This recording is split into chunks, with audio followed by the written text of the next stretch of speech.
where the forces of nature meet.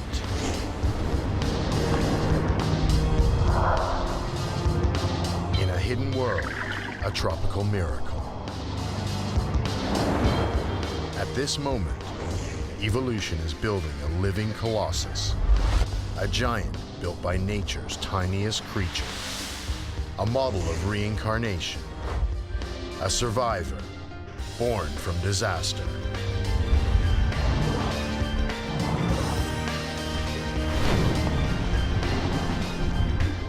The Great Barrier Reef.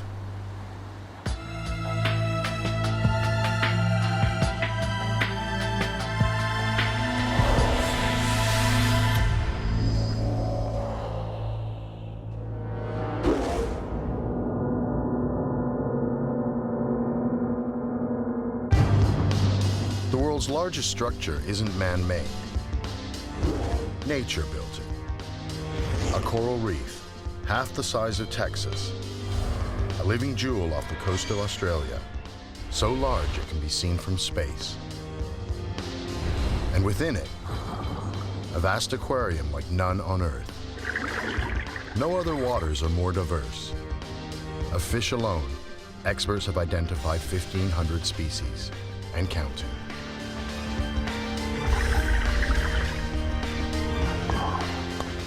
The Great Barrier Reef is a gallery for beauty, a showcase of the unique, a refuge for the endangered, one of the planet's last paradises. To understand it takes a new breed of scientist, one willing to go to extremes to get answers. The reef is a mystery that can't be solved in the lab. To crack it, you have to live it.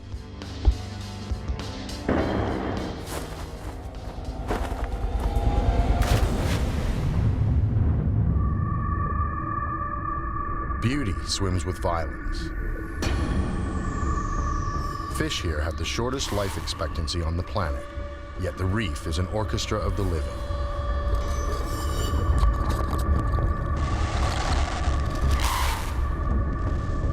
Where every plant and animal helps sustain the whole.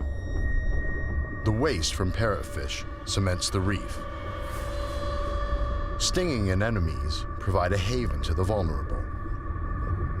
Even killers play their part, preventing a population explosion that would destroy this fragile ecosystem. Life doesn't just reside here. The reef itself is built by one of its smallest tenants.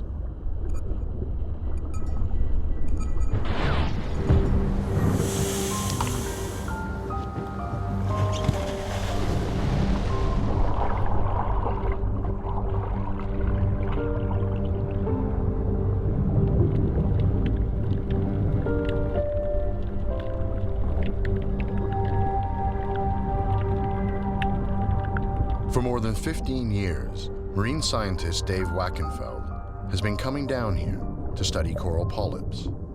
These tiny creatures are closely related to jellyfish, but much smaller. They don't have a bone in their body, yet for 500 million years, they've been nature's greatest builders, architects of labyrinths of limestone.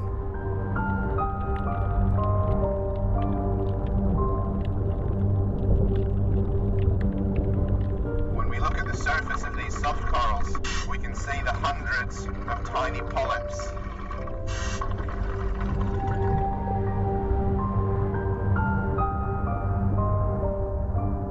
Every bit of this reef has had an odyssey to get here.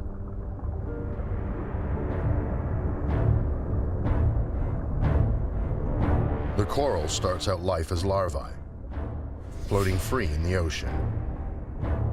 For each one, the chances of survival are slim. They have to run the gauntlet of 1 million hungry mouths as they cross up to 1,000 miles of open ocean. Fewer than 1 in 100,000 complete the journey, and then they're faced with a second hurdle, finding the perfect landing site. Falling on sand or a crowded outcrop is death. Those precious few that survive will start a colony. Once settled, the larvae begin to grow, transforming into adults called polyps. They develop tentacles that can grab food from the water. As a polyp grows, it puts up a wall of limestone around itself, and then it multiplies. Each polyp can produce thousands of offspring, which all work together to build a living fortress, a coral reef. After just a few years, a single piece of coral can harbor as many as 25,000 polyps, all children of the original founder.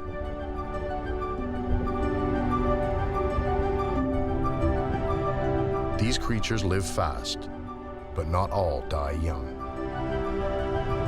Many corals that help to build the reef only live for a few years, but some, as individual animals, will live for 1,000 years or more.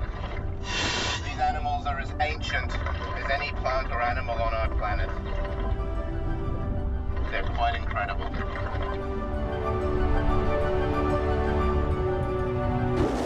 Here, the polyps have gone into overdrive. They have built a reef over 1,200 miles long, enough to stretch from Seattle to Los Angeles. Because in this one spot, a unique combination of circumstances have come together to create a coral heaven.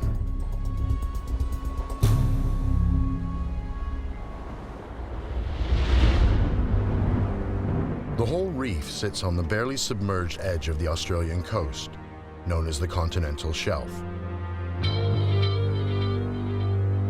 Other continents have shelves, but none like this. It's huge, in some places up to 100 miles wide. On this shelf, it's summer all year round.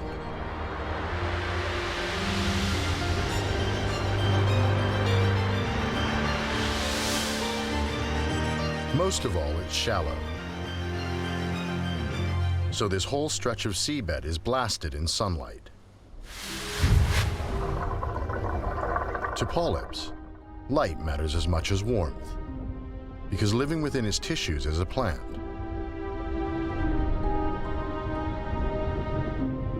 Inside the flesh of these tiny animals are microscopic plants called algae.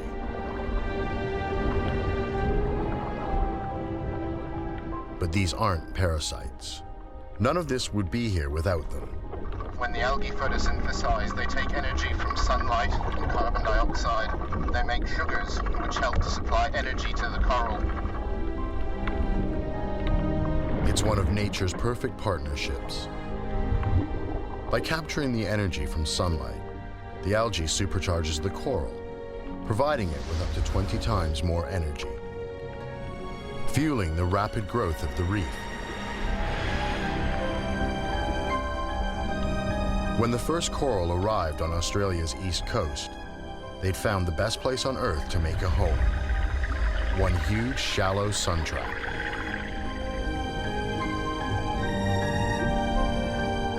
Trillions followed in the biggest construction project the world has ever seen, exploiting every piece of real estate.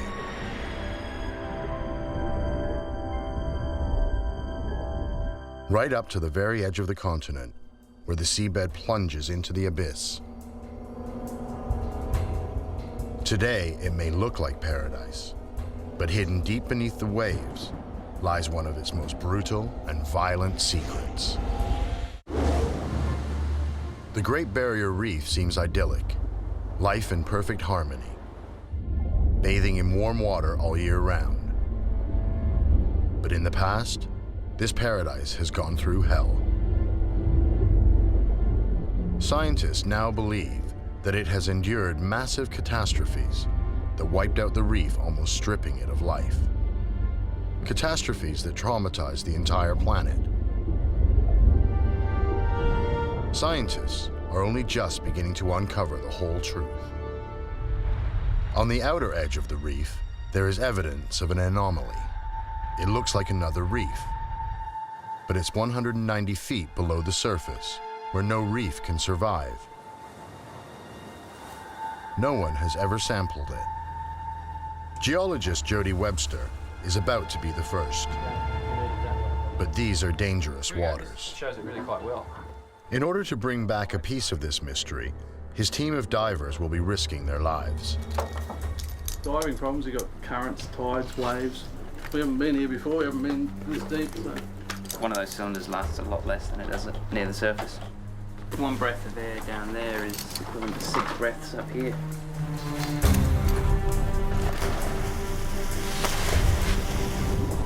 They've only got 25 minutes dive time, and it's going to take them 10 minutes just to get down there. Yeah, okay to go. Yeah, roger that. Landing now.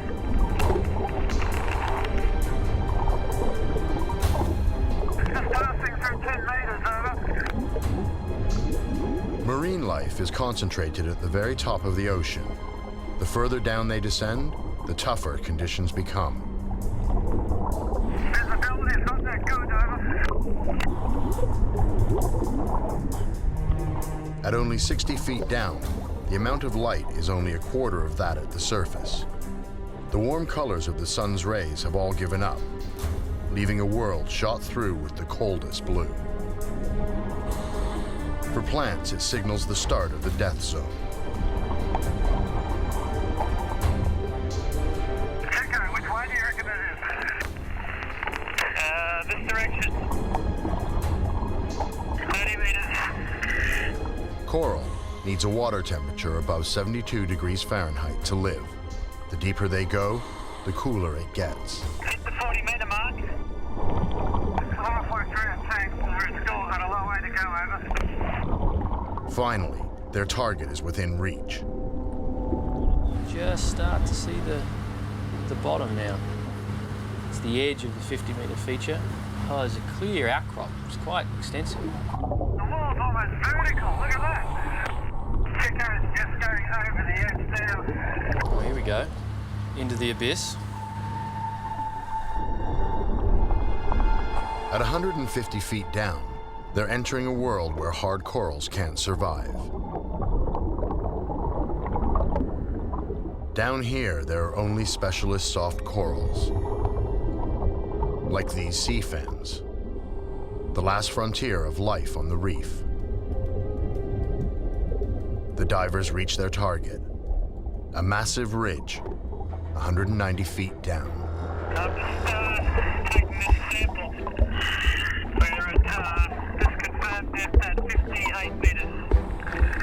Here, the air they are breathing is under pressure, squeezed down so that there's more gas in every lungful. I think we've got about 2 minutes left here, Tico. They have to hope that the rock gives up before they do. It's pretty hard stuff. Yeah, roger that. We'll just we'll take a sample here.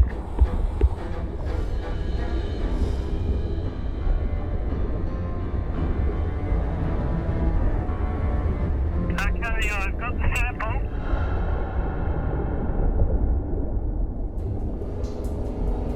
With just minutes left, they must take the rock to the surface.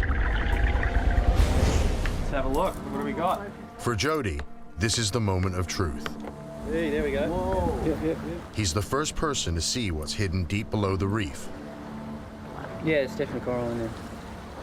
You can see skeletal structure in here. Yeah, well, this is definitely coral. And not just any coral. What they've brought back from the depths seems to defy nature. It's a species of coral that can only grow in shallow water. What could possibly explain this? The Earth's orbit is not stable. Over hundreds of thousands of years, tiny eccentricities in its path cause the planet to wobble on its axis. 18,000 years ago, it was tilted. Just 1 degree, but enough to tip the planet into cold clutches of chaos. An ice age. The polar ice caps started expanding aggressively, sucking up water into massive sheets of ice. Oceans dropped in every corner of the world, and the whole shallow sea on Australia's east coast disappeared.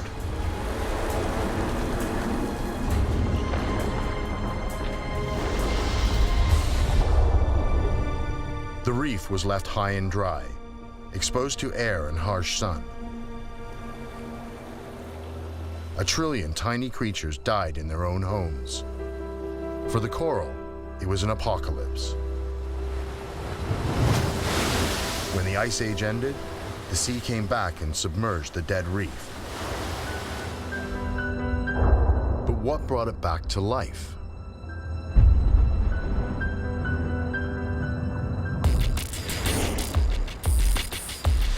The answer lies on the outer edge of the reef.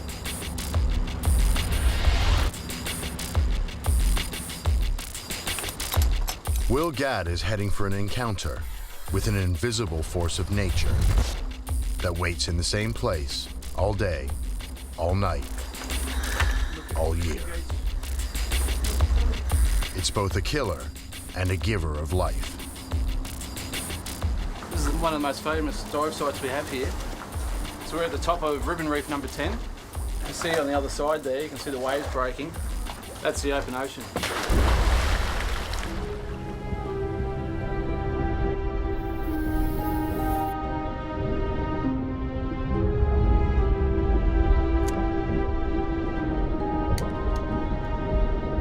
Down here flows a monstrous current. It rips along the reef far faster than a human can swim. The only choice is to go with it. But what can kill a diver is also the lifeblood of this reef.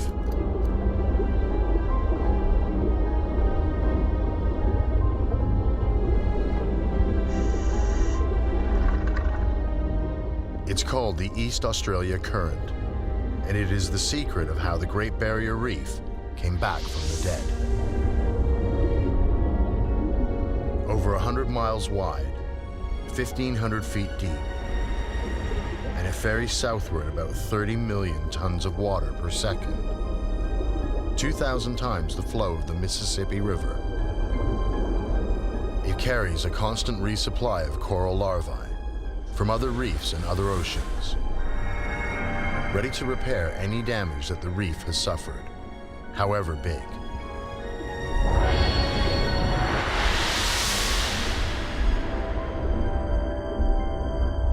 For thousands of years, this powerful current has regenerated the reef, but it cannot repair everything.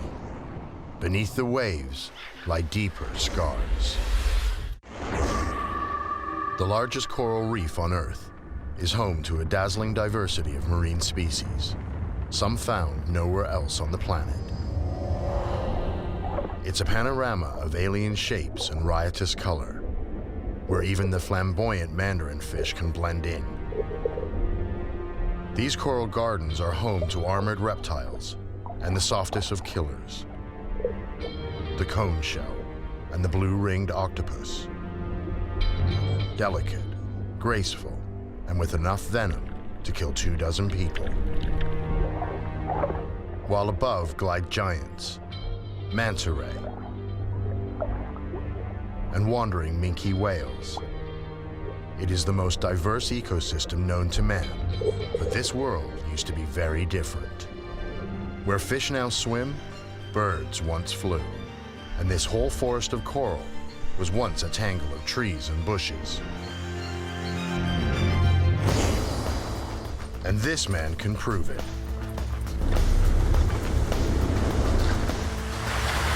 On a remote part of Australia's coast, geophysicist Thomas Stieglitz is looking for the last thing you'd expect to find in the ocean: fresh water.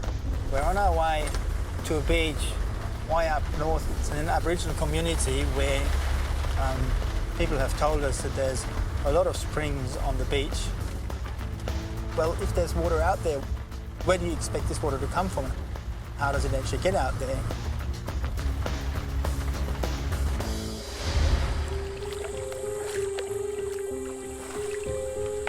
I think somewhere around here there's supposed to be a pretty big one. I'm just trying to find it. It's actually quite a treacherous job.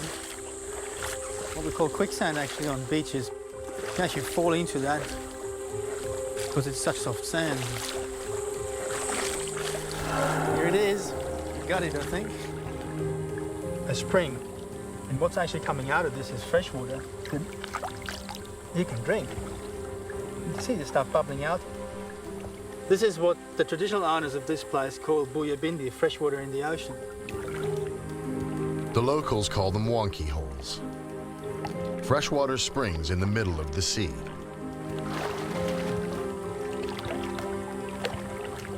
And it's a really weird feeling when you're in the ocean here and you really think, oh, it means all the water here should be salty, and it's not. But where does the fresh water come from? There are at least 200 wonky holes. The biggest are up to 60 feet across, and some can be found 20 miles out to sea. The clue to their origins lies in their location. They are found opposite the mouths of rivers, because hidden below the surface are underground rivers from an ancient past. It's an evidence that at some point in the past, wherever we have the Great Barrier Reef nowadays, there was no water. It was all land. Today, below the surface are channels carrying fresh water out to the sea. This hidden network was created during the last ice age. This whole place was transformed. The sea level dropped by 420 feet, leaving just the rivers flowing across this newly created land. They turned the seabed into a verdant landscape, where trees and shrubs flourished. This amazing transformation happened 6 or 7 times in the last 150,000 years alone. This is the Great Barrier Reef's alter ego, a world that has come and gone with every ice age.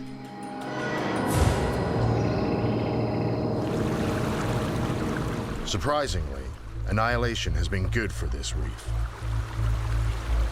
Each time the sea rises up again, the coral builds a new layer on top of the rubble from the old reef, another level in this limestone city.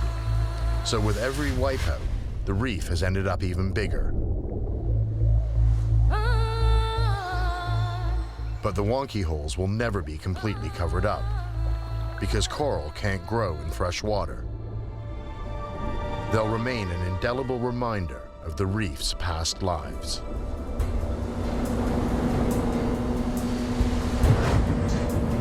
But the origins of the reef lie even further back in time. And to understand them means cracking one of the Southern Hemisphere's greatest mysteries.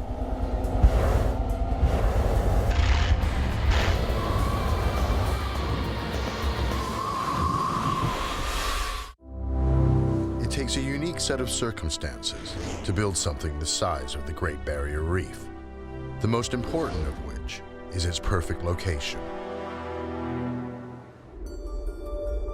This entire reef sits in the tropics, and that means warm water and strong sunlight all year round.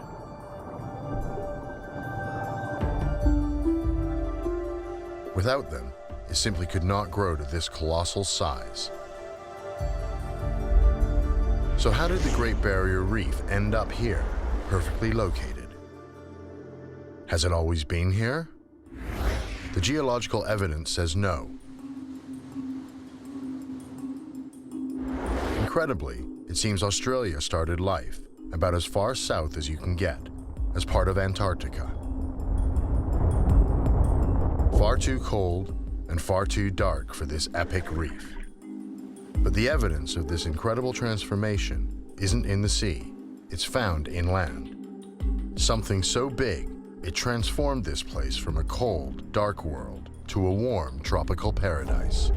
The answer is locked up in a series of mountains that stretch up Australia's eastern coast like a rocky backbone, called the Great Dividing Range. Geological super sleuth Kurt Nessel is on the hunt for the right mountain, one that holds the answers. But this mountain range is 2,000 miles long, so he's working with paraglider Will Gadd to cover more ground.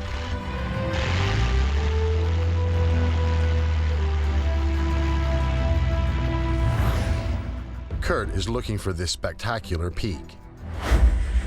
It's called Mount Warning, and it has a violent past. Like all the mountains in this range, it used to be an active volcano.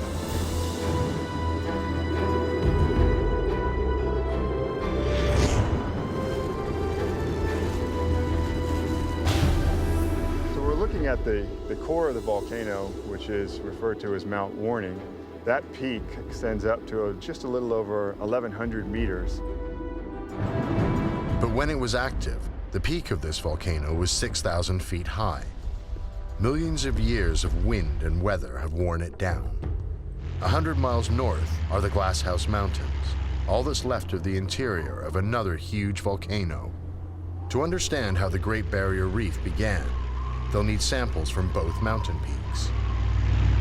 But this one's around 1,500 feet tall, not the easiest place to get to.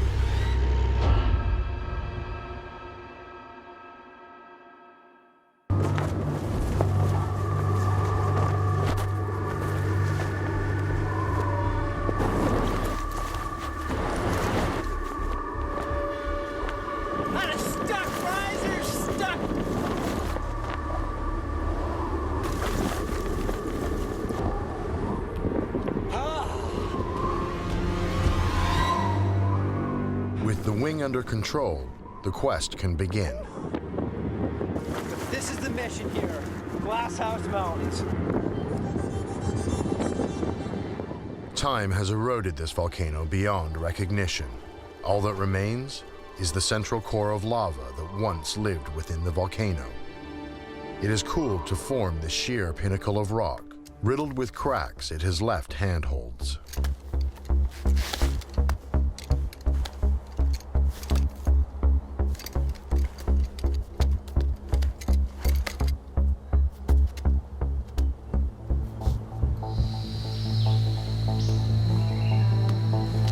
Kurt is now on the less eroded slopes of Mount Warning.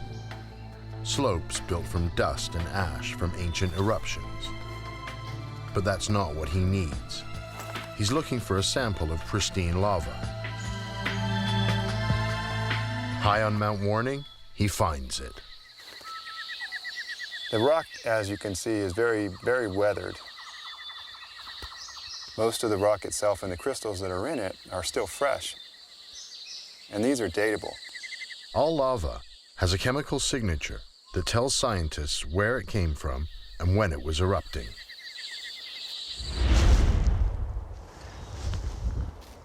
The higher up the old volcano, the more pristine the rocks will be.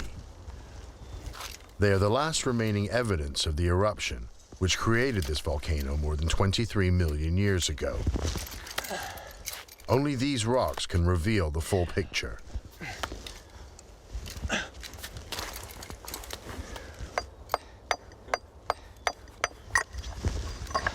500 feet up, and Will's finally got the sample. Now I gotta figure out a way to get down.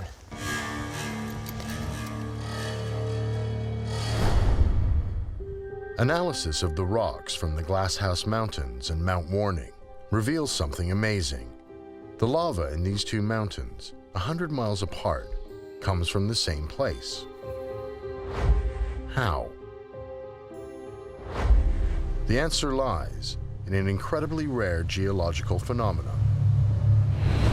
Deep below Australia, in the Earth's molten interior, is a hot spot, a mysterious area of liquid rock.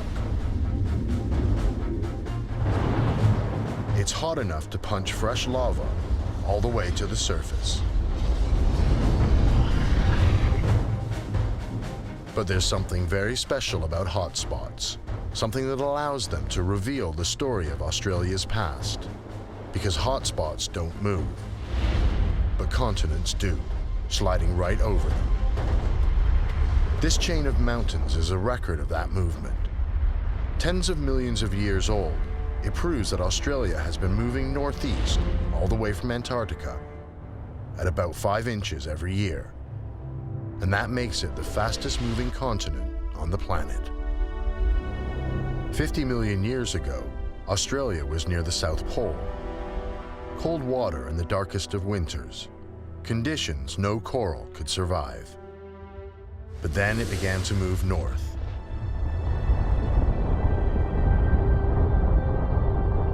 "18 million years ago, it arrived in warm tropical waters. Only then could the world's greatest reef be born.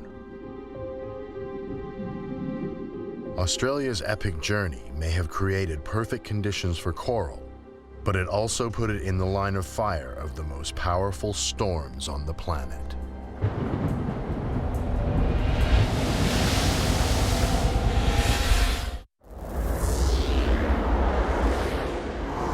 For thousands of years, the conditions that created the world's largest living thing have been in perfect balance. Even the elements here work in harmony to build the reef. Situated in the tropics, the sun hits the water at an angle so precise that almost no heat is reflected, but is absorbed into the warm, fertile waters.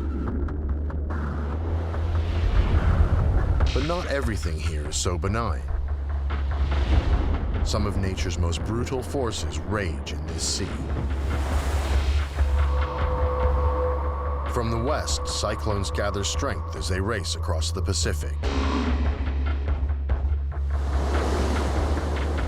But the reef has found a way of protecting itself.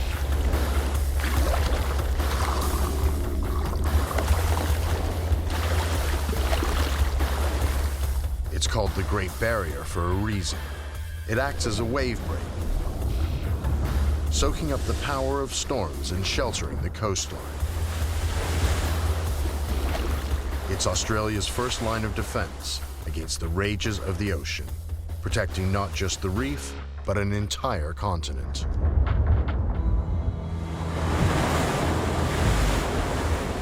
But how does something so fragile survive this onslaught? In fact, it doesn't just survive. Miraculously, it thrives.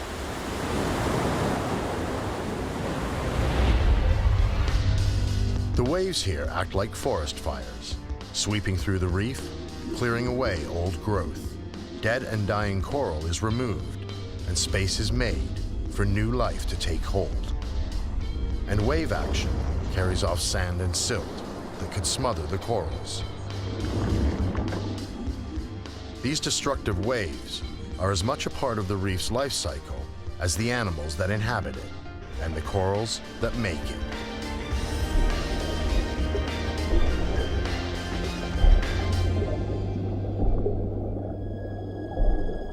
But out here, there's another miracle.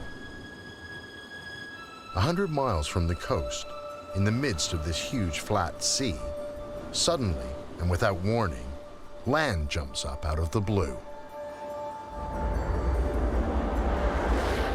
Out here, islands appear and disappear all the time. But what creates them? This magical process is easiest to see from the air.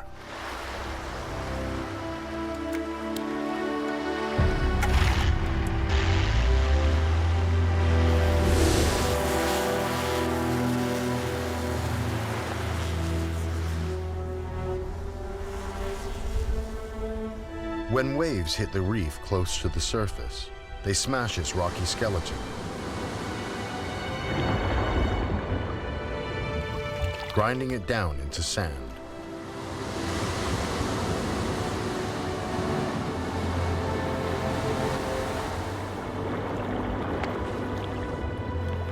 The sand settles layer on layer until eventually, out of the sea emerges an island.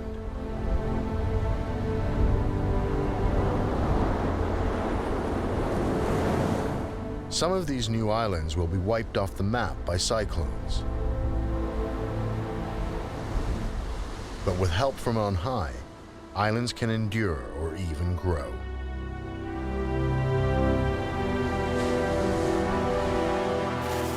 On a highway with few rest stops, the embryonic island becomes a haven for long-distance travelers. These birds leave seeds in their droppings that grow into plants, binding the island's sand together, protecting it from the destruction of storms.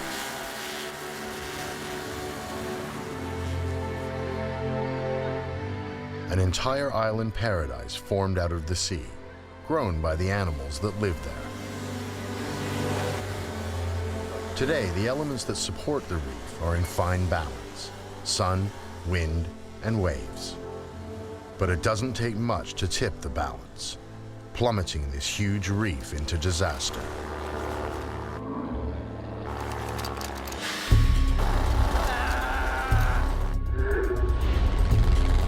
It might happen sooner than you think.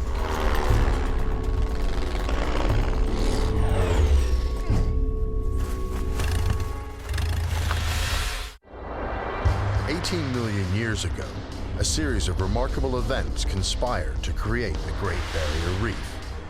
The migration of a continent, the might of an ocean, and the full power of the tropical sun. The result is a world that's as tough as it is beautiful. It's been through numerous catastrophes, and every time, it's bounced back. But the Great Barrier Reef now faces its biggest challenge: us. Over the last few decades, evidence of our influence on the reef has become all too real.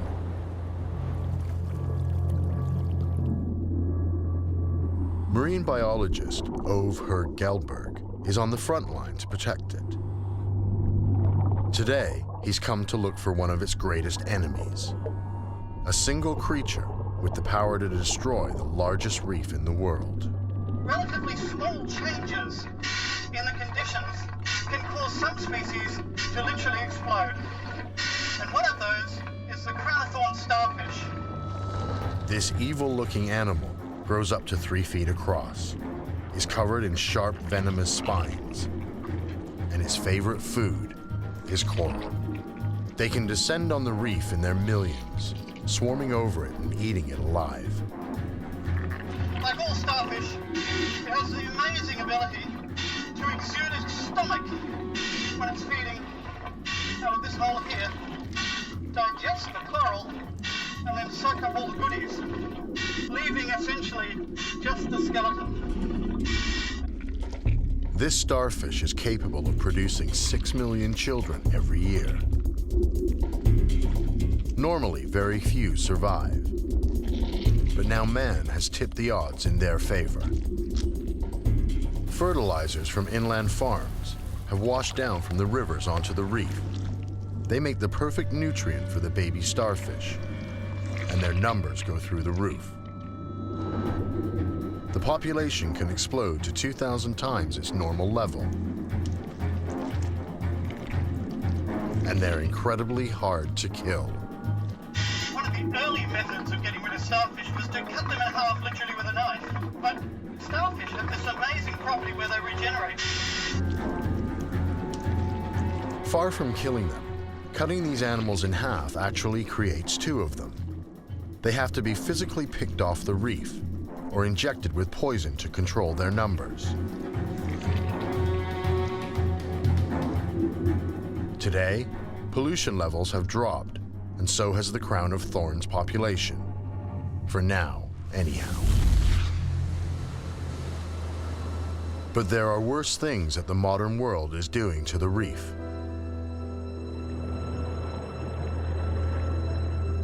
Even the smallest change in climate upsets the natural order here.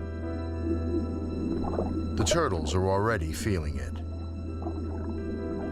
Their eggs are very heat sensitive. With higher temperatures, fewer eggs are hatching, and the turtle population is in decline. In 40 years, there may be none left.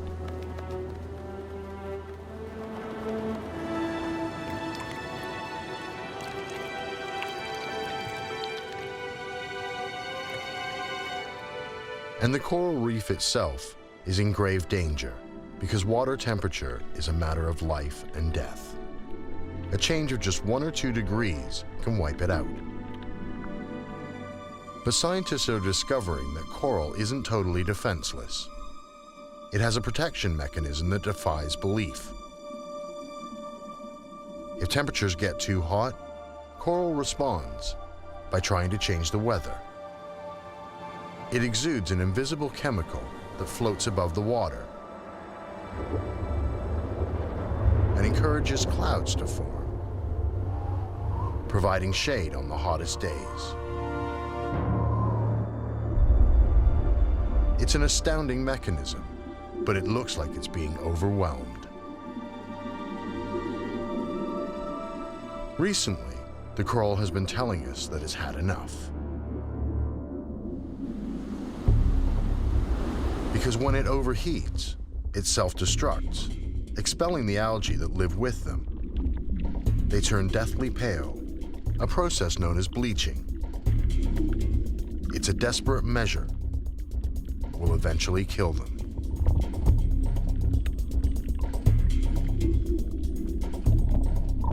So Ove is constantly monitoring the reef to see which corals are at risk.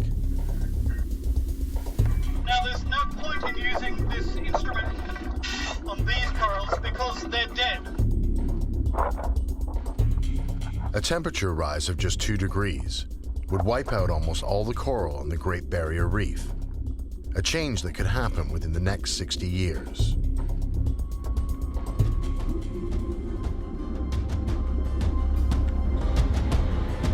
No coral, no fish, no life. We've already committed ourselves through the CO2 that we've put into the atmosphere to some changes on the Great Barrier Reef. Now, what happens next is really up to us. And it's not the only effect of global warming.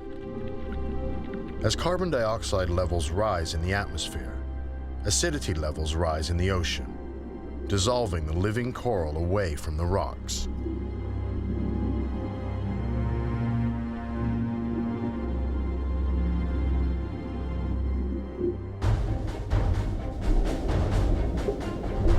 If it continues, the Great Barrier Reef will perish. We may be the last generation to see this incredible natural wonder as it is today.